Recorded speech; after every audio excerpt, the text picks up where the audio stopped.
está na escuta, Metrojet 9268. Destroços carbonizados no deserto do Sinai são tudo o que restou de um avião russo. Aquilo chamou a atenção de todo mundo. As aeronaves da Airbus simplesmente não caem do céu. Centro de Tóquio, Korean Air 007. Um 747 mergulha em direção ao mar do Japão. A história que começou a circular em Washington era que os soviéticos estavam envolvidos. E um avião comercial cai sobre o leste da Ucrânia.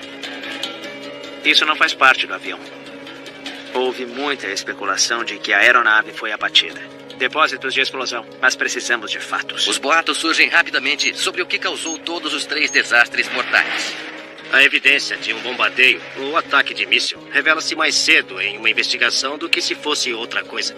O avião foi abatido por um míssil terra-ar. Poderiam os investigadores descobrir as provas de que precisam para solucionar os mistérios por trás dessas tragédias chocantes?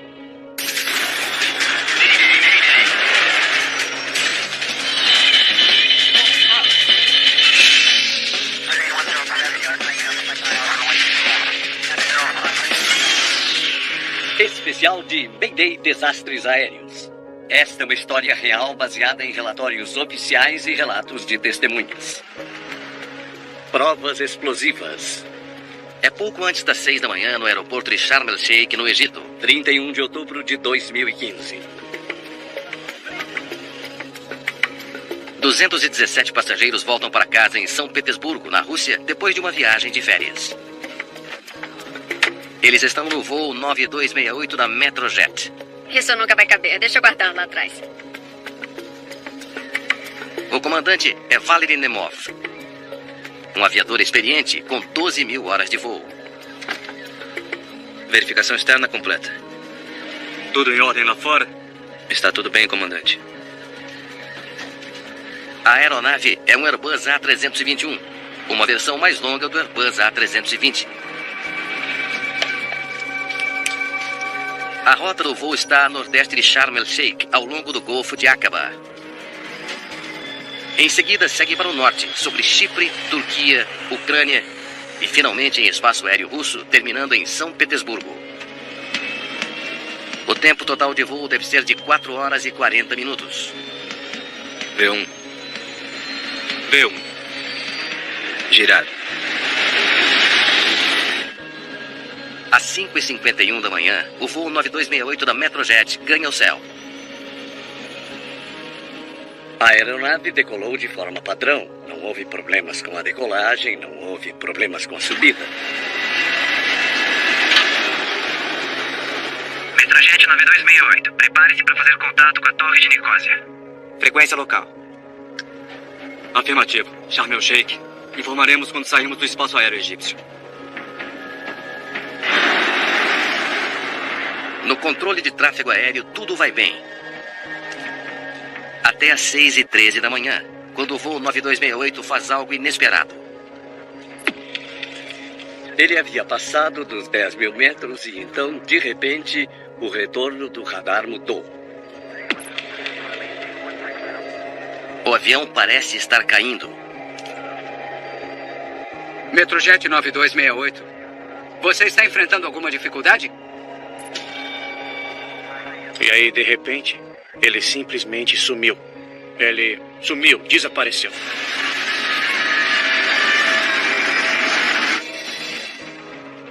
É aí que a adrenalina começa a subir. Você está na escuta?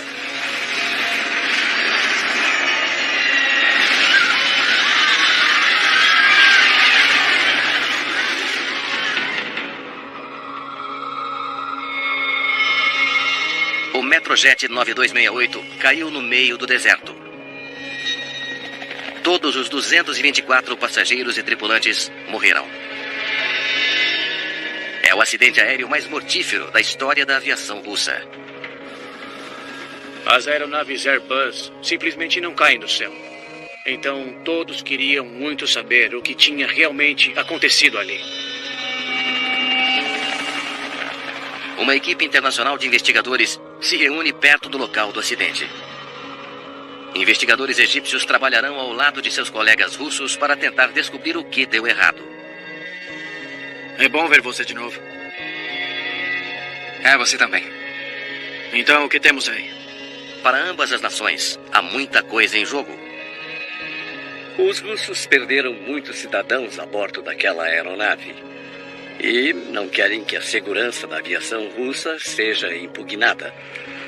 E os egípcios não desejam que seu profissionalismo como uma nação aviadora seja impugnado também.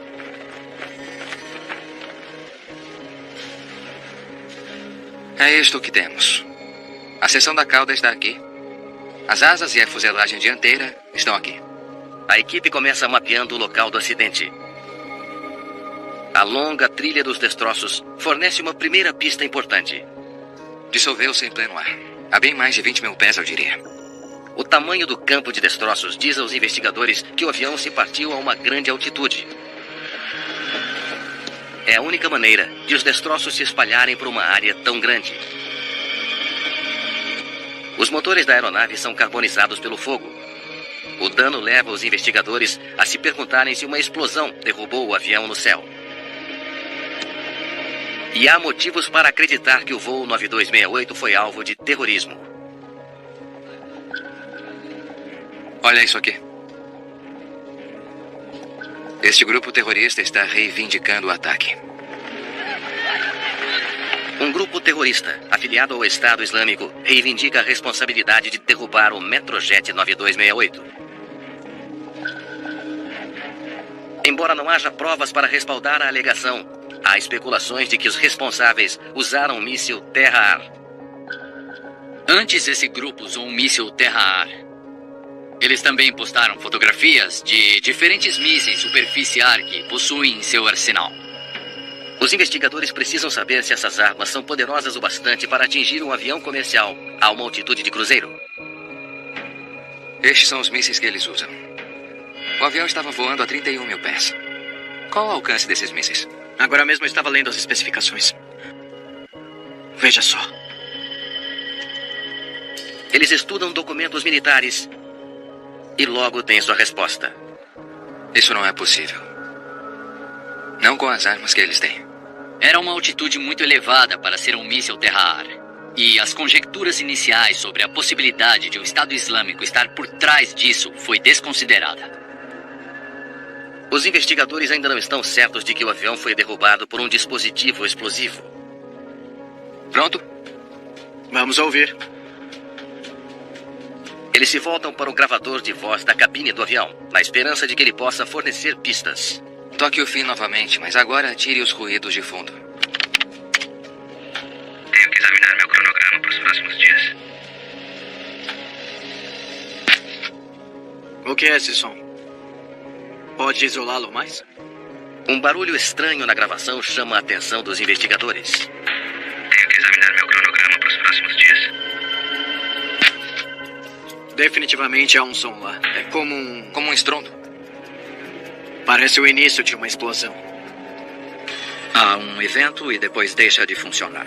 Bom, apenas isso por si só já está dizendo alguma coisa. Isso está dizendo que houve um evento muito súbito e violento.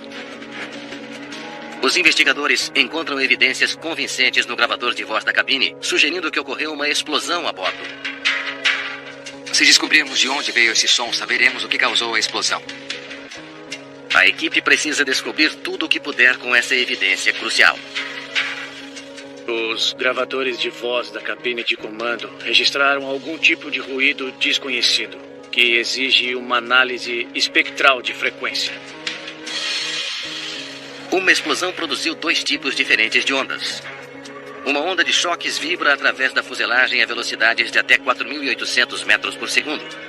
Uma onda sonora, muito mais lenta, viaja pelo ar a 480 metros por segundo. Ambas as ondas são capturadas pelos sensíveis microfones da cabine de comando. Podemos ver o close do microfone do comandante? Comparar o tempo das duas diferentes ondas pode ajudar os investigadores a identificar a origem da explosão. A pequena diferença no tempo entre as duas ondas é uma grande pista para os investigadores. Essa é a onda sonora e essa é a onda de choque. A onda sonora bateu no microfone 1/100º de segundo depois da onda de choque. Eles já conhecem a velocidade de cada onda. Agora, com um intervalo de tempo, eles podem calcular exatamente o quão longe elas viajaram. Eu acho que começou na parte traseira do avião. Bem aqui. O inteligente trabalho de investigação revela que uma explosão se originou na parte traseira do avião. Agora os investigadores querem saber a sua causa. Veja isto. Eles esperam que os destroços na parte de trás do avião possam fornecer uma pista. Eu acho que vi outro igualzinho a esse. Enquanto eles examinam os destroços do Metrojet 9268... Pessoal, limpem um espaço aqui. Me deem uma mão, alguém ajude. Os investigadores encontram uma evidência crítica. Bem no meio. Vários pedaços da fuselagem estão cheios de buracos de aparência suspeita. A analogia óbvia é com um quebra-cabeça. Você tem todas as peças, mas elas não fazem sentido até você começar a juntá-las novamente para formar uma imagem. A descoberta sustenta a análise do gravador de voz da cabine. Parece que encontramos a nossa explosão. Eles agora têm provas ainda mais convincentes de uma explosão na parte esquerda da traseira do avião.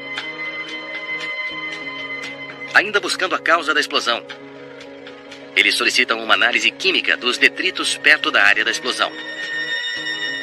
O que o químico do laboratório forense faria seria extrair o resíduo desses componentes e submetê-lo à análise dos instrumentos, que dirão se existe a presença de explosivos não detonados. Os testes de laboratório são conclusivos. Há resíduos de bomba nos destroços. O voo 9268 foi derrubado do céu por um dispositivo explosivo a bordo.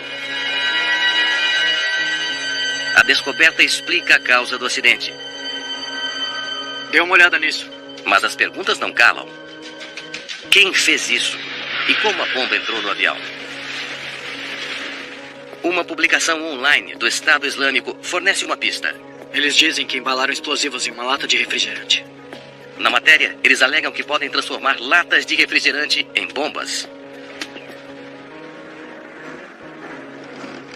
Em busca de respostas, os investigadores reconstruem a área da explosão. Eles querem identificar exatamente onde a bomba estava escondida a bordo. É o maior compartimento de carga no porão. Tripulação de solo, talvez. Poderia um tripulante ter trazido uma bomba para bordo do voo 9268? Centenas de pessoas trabalham como tripulantes de terra no aeroporto de Sharm el-Sheikh. Dê uma olhada nisto. Uma autorização de segurança especial dá à maioria deles um acesso muito maior às aeronaves do que qualquer passageiro. Os investigadores se concentram no pessoal que estava trabalhando na manhã da explosão. Acho que achamos nosso homem. Segundo um relatório, o Estado Islâmico descobriu que um de seus membros tinha um parente trabalhando no aeroporto de Sharm el-Sheikh. Quando chegou a hora, o Estado Islâmico foi capaz de explorar essa relação e obrigar esse parente, que era um encarregado de bagagens, a colocar uma bomba no avião. Agora há evidências abundantes para sustentar uma teoria convincente sobre o que aconteceu com o voo 9268 da Metrojet. Metrojet 9268, liberado para pista de decolagem. 04 direita. Enquanto a tripulação russa se prepara para ir para casa, eles não têm como saber que abaixo deles, no porão de carga, há uma bomba que deve explodir em altitude de cruzeiro.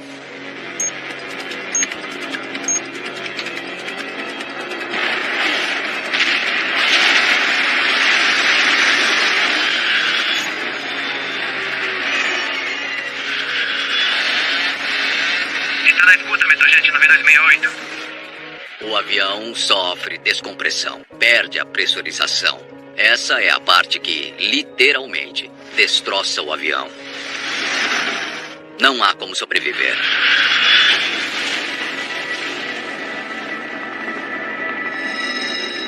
Após o desastre da Metrojet, as autoridades de segurança aérea exigem uma seleção mais rigorosa de funcionários de aeroportos para reduzir as chances de uma catástrofe como essa acontecer novamente. O evento da Metrojet mudou o jogo e mostrou o quanto temos de levar a segurança a sério. Existe um processo de triagem para garantir que os funcionários, durante um determinado período de emprego, não sejam subvertidos. Eles deveriam estar investindo mais recursos de segurança em termos humanos e em termos de equipamentos. Quando os investigadores de acidentes aéreos suspeitam que um voo foi um alvo proposital, isso muda toda a natureza do caso. Um local de acidente se torna uma cena de crime. Sempre que há algo relacionado ao terror, não se trata apenas de encontrar uma causa, mas você também precisa descobrir quem fez isso. E a investigação precisa apoiar as suas teorias e causas com evidências. Tem que ser o mais objetivo possível. Mas e se a evidência não for clara? 1º de setembro de 1983. Korean Air 007, posicionando sobre NIP, estimando NOCA 1826132,0. Depois de uma breve parada em Anchorage, um Boeing 747 da Korean Airlines atravessa o Pacífico Norte. O comandante Chun Byung-kim tem quase 11 anos de experiência voando para a Korean Airlines. Antes disso, ele serviu 10 anos na Força Aérea Coreana. Senhoras e senhores, em breve serviremos o café da manhã. Antes de pousarmos em Gimpo, que será em aproximadamente 3 horas.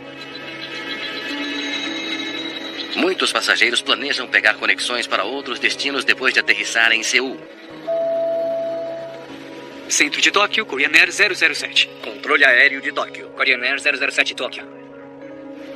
Korean Air 007, solicito subir para 350. Entendido, aguarde. Com relatórios de ventos fortes ao longo de sua rota, os pilotos decidem levar o avião para uma altitude de cruzeiro mais elevada, em um esforço para economizar combustível. Korean Air 007, subir e manter o nível de voo em 350. Entendido, Korean Air 007, subir e manter nível de voo de 350.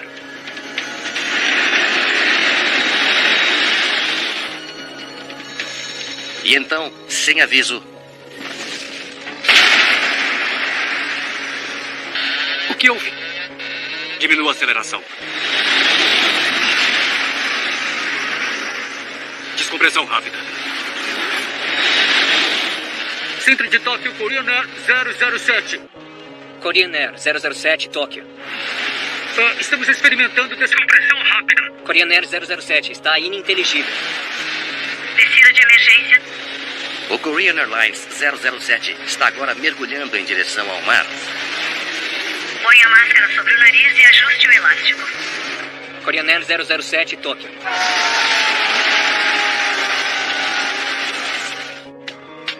Korean Air 007, checagem de rádio em 10048. O voo 007 da Korean Airlines e todas as 269 pessoas a bordo desapareceram. Korean Air 015, tentaria entrar em contato com Korean Air 007, por favor, e retransmitir posição?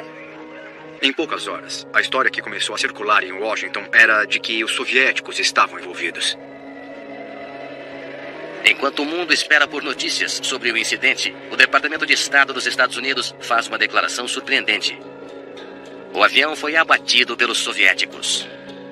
Os Estados Unidos reagem com repulsa a esse ataque. A perda de vidas aparentemente foi pesada. Não encontramos desculpa alguma para esse ato aterrador. Autoridades soviéticas admitem que, de fato, um caça derrubou o avião. Mas eles insistem que o ataque foi justificado. A visão soviética era de que ele estava em uma missão de espionagem, talvez carregando instrumentos, câmeras, gravadores e assim por diante. A União Soviética alega que o voo 007 entrou em espaço aéreo altamente restrito sob as ordens do governo americano. As tensões entre os soviéticos e o Ocidente aumentaram. A ONU pede que a Organização da Aviação Civil Internacional e seus investigadores encontrem respostas. Kai Frostel é o investigador principal. Temos uma investigação neutra. Uma equipe de investigação que pode lidar com todas as partes envolvidas de maneira neutra. O plano de voo do Korean 007 deveria tê-lo mantido bem longe do espaço aéreo soviético. Ou foi abatido em águas internacionais. Ou o voo desviou-se do seu curso. Descobrir é a maior prioridade para os investigadores. Mas eles enfrentam um obstáculo enorme. Os destroços estão perdidos no mar do Japão e as caixas pretas do avião estão desaparecidas. A falta de gravadores de voz, gravadores de dados, gravador de voz da cabine, isso é significativo em uma investigação. Frostel obtém informações de uma fonte improvável. Os militares americanos. Num ato sem precedentes, as autoridades americanas compartilham dados de radar de vigilância altamente sigilosos da noite em que o avião foi atingido. O que eles revelam sobre o Korean 007 é surpreendente. Dados de radar altamente secretos mostram que o avião havia se deslocado 550 quilômetros ao norte de onde deveria estar quando foi derrubado. Os soviéticos estavam dizendo a verdade. Então é uma questão de determinar por que ele havia se desviado tanto do curso. Para encontrar a resposta, os investigadores percorrem a rota através de um simulador de voo. Vamos tentar um voo de modo de rumo. Eles se perguntam se os pilotos programaram incorretamente as configurações no sistema de navegação, levando o avião sobre a União Soviética. Uma segunda possibilidade é que, depois de programar o sistema de navegação, a tripulação não o tenha ligado. Após a decolagem de Anchorage, a aeronave teria usado um rumo magnético constante para chegar à rota. E se tivessem esquecido de usar aquele rumo magnético constante, ele acabaria no espaço aéreo soviético. O rumo magnético teria mantido o avião voando na direção certa, mas ao longo de uma rota muito diferente daquela planejada. A essa altura, Frostel só pode especular por que o voo 007 estava fora do curso. Mas o que ainda é mais difícil de entender é por que a União Soviética arriscaria começar uma guerra ao abater o avião. Abordar o alvo e destruir. Os soviéticos recorreram à força letal para punir esse intruso. É como matar o jornaleiro no seu jardim à noite porque você acha que ele pode estar invadindo a sua casa. Confidencial.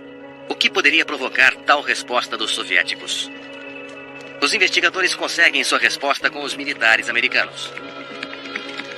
Embora o voo 007 não estivesse em missão de espionagem naquela noite, outro avião estava. Um RC-135 da Força Aérea Americana. Eles estavam rastreando um RC-135 que estava fazendo oitos muito lentos ao largo da costa com seus próprios dispositivos de escuta, esperando por um teste de míssil soviético. O avião espião estava perto da fronteira soviética e no caminho do jato da Korean Airlines, quando seus caminhos se cruzaram. Os dois aviões podem ter sido indistinguíveis no radar soviético. E aí surgiu esse intruso, e eles apenas executaram as manobras que haviam preparado antecipadamente para esse intruso. A ordem foi dada para abater o intruso. Rajada de aviso com o canhão. Os tiros de aviso passam despercebidos. Assumir posição de ataque. Abordar o alvo e destruir. Entendido. Alvo na mira. Foguete lançado. O piloto de caça russo chegou perto o bastante para ver o alvo com seus próprios olhos. Ele sabia que era um jato de passageiros. O alvo foi destruído. A chave para esse mistério está dentro das caixas pretas do avião, que ele supõe estão perdidas para sempre no fundo do mar.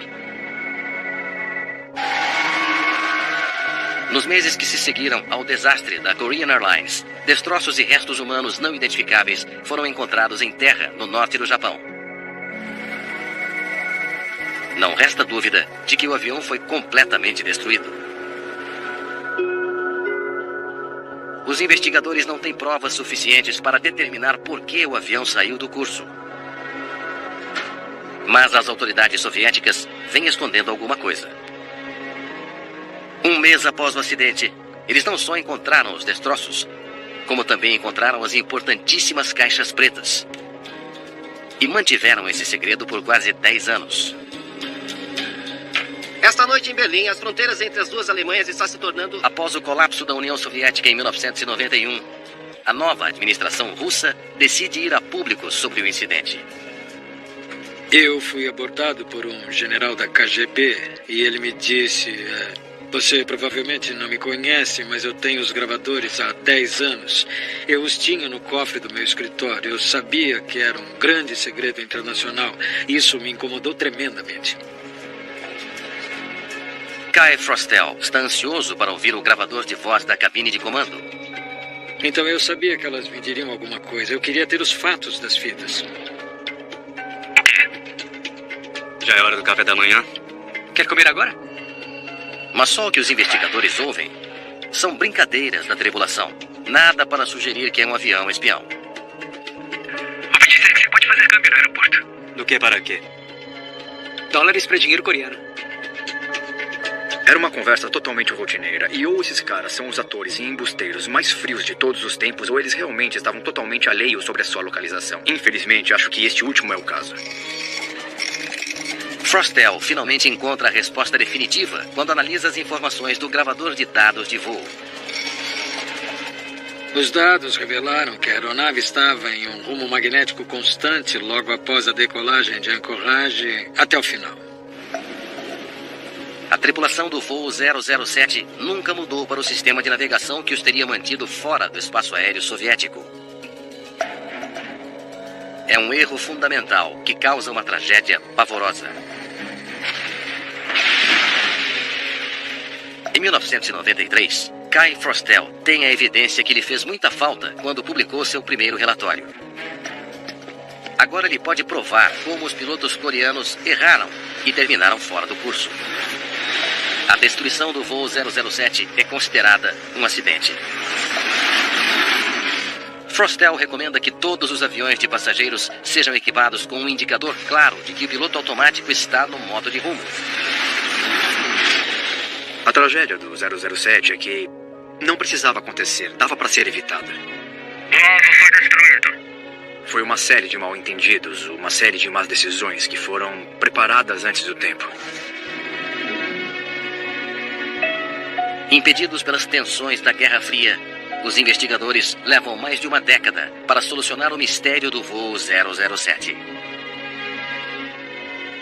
Quando você tem um bombardeio, um abatimento, a política começa a desempenhar uma grande parte naquilo que impulsiona uma investigação. E às vezes complica a neutralidade de qualquer grupo tentando investigar exatamente o que houve. – 17 de julho de 2014. Estou ansioso para chegar em casa e ver as crianças. E comer uma refeição caseira decente. O voo MH17 da Malaysia Airlines já percorreu 2 horas e meia de sua viagem de 11 horas e meia de Amsterdã para Kuala Lumpur. O avião está lotado, com 283 passageiros a bordo. Já terminou? Sim. Você vai trazer o carrinho de bebidas de novo? Claro, do que gostaria. Uma cerveja, por favor. A maioria é de turistas holandeses planejando se conectar a destinos de férias na Austrália, Tailândia e Indonésia. Viajantes europeus de férias teriam sido a maioria das pessoas a bordo. Certamente havia alguns empresários, mas a maioria dos passageiros era de pessoas de férias. A rota do MH17 o leva pela Europa Oriental, Ásia Central e a Baía de Bengala, antes de chegar à capital da Malásia, Kuala Lumpur. Mas eles estão um pouco atrasados hoje.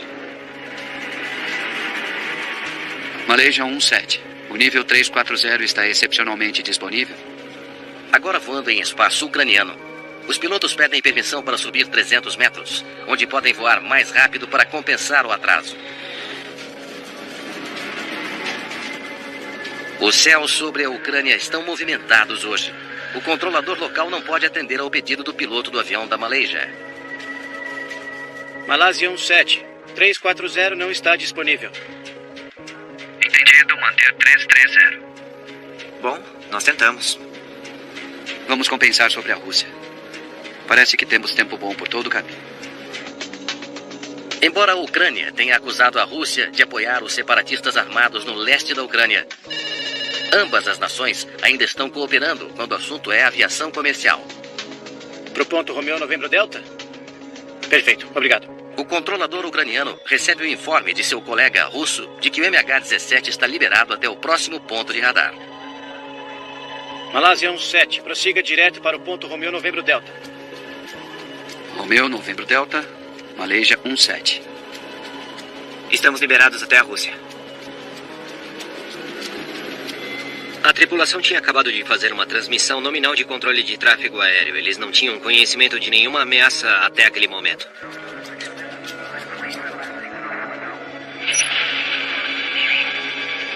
Malásia 17, radar de Dnipro, por favor.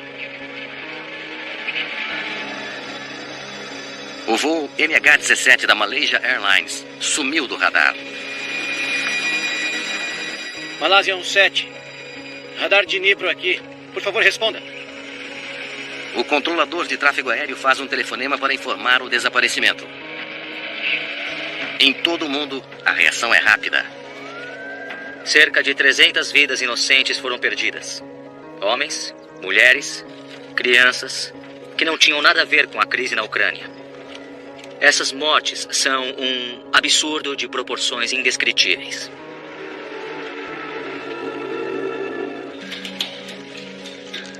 O voo MH17 da Malaysia Airlines caiu no leste da Ucrânia.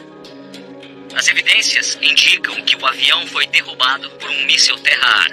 Foi lançado a partir de uma área que é controlada por separatistas, apoiados pela Rússia dentro da Ucrânia. Nós também sabemos que... O Conselho de Segurança holandês já mobilizou uma equipe de acidentes aéreos, com alegações de todo mundo de que a queda foi intencional. Os investigadores de acidentes aéreos herdaram uma situação difícil. Apesar da especulação imediata, ainda não há evidências de um míssil ou de onde ele teria vindo e quem o teria disparado. Eles precisam de provas. Mas o MH17 caiu bem no coração da área disputada na região de Donetsk. Os investigadores não podem ter acesso aos destroços. Me desculpe, eu não entendo. O que é impossível? É muito importante que os pedaços de destroços permaneçam intactos. Eles são testemunhas silenciosas. Pedaços de destroços contam o que aconteceu. Uma imagem total de todos os destroços juntos dá a você uma história completa do que realmente aconteceu.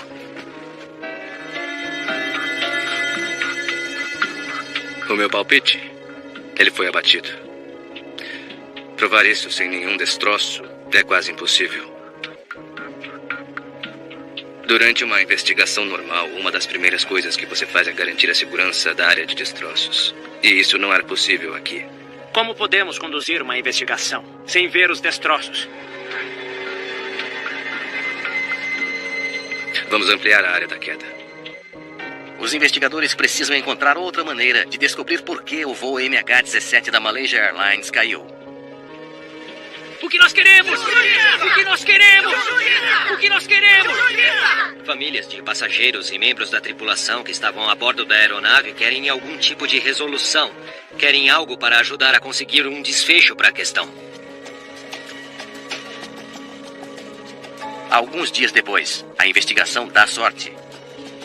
Militantes na Ucrânia recuperaram as caixas pretas e as entregaram às autoridades da Malásia. É um avanço e tanto. A análise das gravações da cabine de comando e os dados do voo revelam que o voo estava correndo normalmente. Romeu Novembro Delta, Malaysia 17. E então a gravação termina abruptamente. Estamos liberados até a Rússia. Então nenhum único aviso. Tudo está bem e em seguida apenas para. A falha instantânea e combinada do gravador de voz da cabine de comando e do gravador de dados de voo indica que houve uma perda de energia elétrica simultânea, o que é análogo geralmente a um evento catastrófico. Vamos ouvir de novo. Mas há mais no gravador de voz da cabine de comando que interessa aos investigadores. Estamos liberados até a Rússia. Ouviram isso? Eles descobrem 2 picos de som pouco antes da gravação cessar. Consegue descobrir de onde isso vem? A cabine de comando possui 4 microfones. Os investigadores esperam triangular a localização do som, medindo quando os picos atingem cada microfone.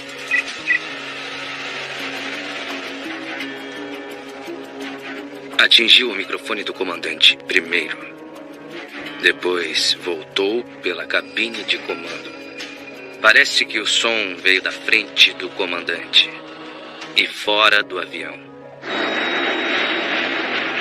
Isso foi muito importante porque foi um indício claro de que a fonte da coisa que aconteceu com esse avião veio do lado de fora.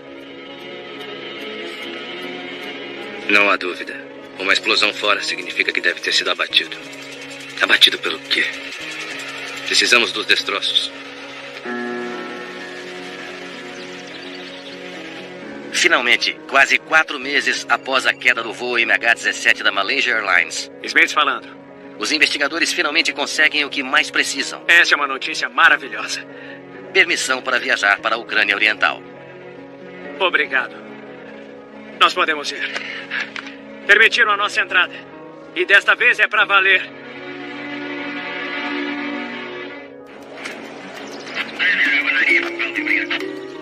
Fiquem longe dali. Tem minas terrestres.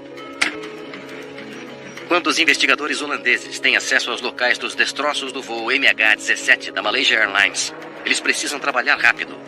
O que foi isso? Artilharia. Disparada através da fronteira. Os destroços estão em território controlado por forças separatistas. A linha de frente está a menos de 1,5 km de distância. Havia combates na área. Ouvimos artilharia e fogo de armas pequenas. Por esse motivo, também usamos coletes à prova de balas. Era uma loucura, porque você ouvia o som e significava que naquele momento havia pessoas sendo feridas, ou pior. Isso não faz parte do avião.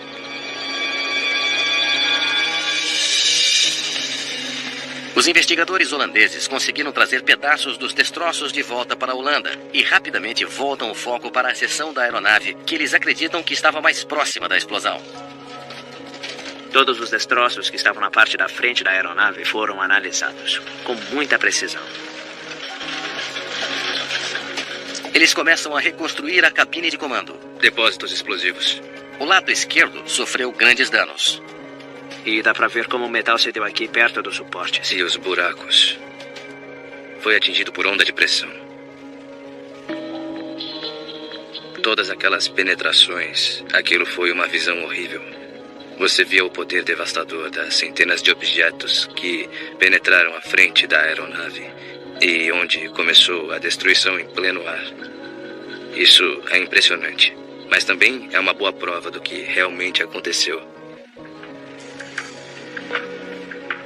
Com a reconstrução quase terminada, os investigadores separam os pedaços de estilhaços feitos de aço do revestimento de alumínio da aeronave. Estas peças de aço aqui devem ser da ogiva. A única explicação é que um míssil explodiu fora do avião. Outro pedaço do míssil? Acho que sim. Mas este parece diferente. Eu já vi esse tipo de peça antes. Os investigadores ligam fragmentos em forma de gravata borboleta a uma ogiva específica. Aqui está. Um míssil BUK. Os fragmentos são da ogiva de um sistema de mísseis superfície ar BUK. Com uma ogiva de fragmentação, a ogiva detona e entre 7 e 8 mil desses fragmentos pré-formados são dispersos contra o alvo a uma velocidade muito alta. Cada um desses fragmentos é projetado especificamente para penetrar o alumínio de aeronaves. Há amplas evidências de que os militantes apoiados pela Rússia tenham acesso a esse tipo de arma. Esses mísseis de alto desempenho encontram um alvo mesmo em velocidades superiores a Mach 3. Certamente a tripulação não teria a capacidade nem a expectativa de saber que seriam alvos de uma arma como essa.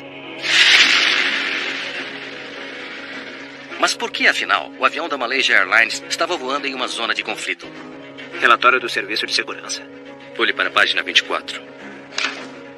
Olhando para o espaço aéreo ucraniano antes do acidente, os investigadores descobrem que as autoridades ucranianas estavam respondendo à ameaça na área.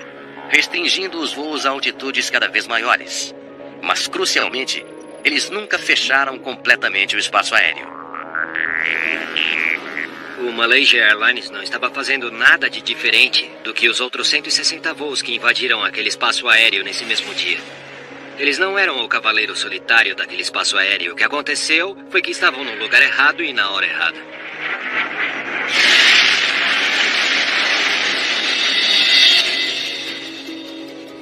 Em seu relatório final, o Conselho de Segurança holandês solicita às companhias aéreas que melhorem suas capacidades de avaliação de riscos para que possam entender melhor os perigos das ameaças militares. É importante que os despachantes e as equipes de operações e pilotos planejem seus voos em torno de espaços com restrições que tenham algum tipo de problema. As restrições estão lá. O Malaysia 17 estava operando dentro de todas as restrições e alertas que estavam em vigor, mas não foram suficientes. Uma investigação criminal sobre quem foi responsável pelo ataque mortal continua sem solução.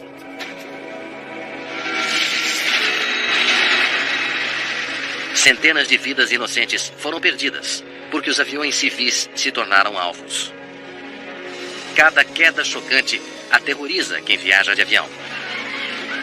Mas a cada tragédia, lições vitais são aprendidas sobre como os aviões de passageiros podem ser protegidos do calor da guerra. A esperança é que nunca aconteça de novo.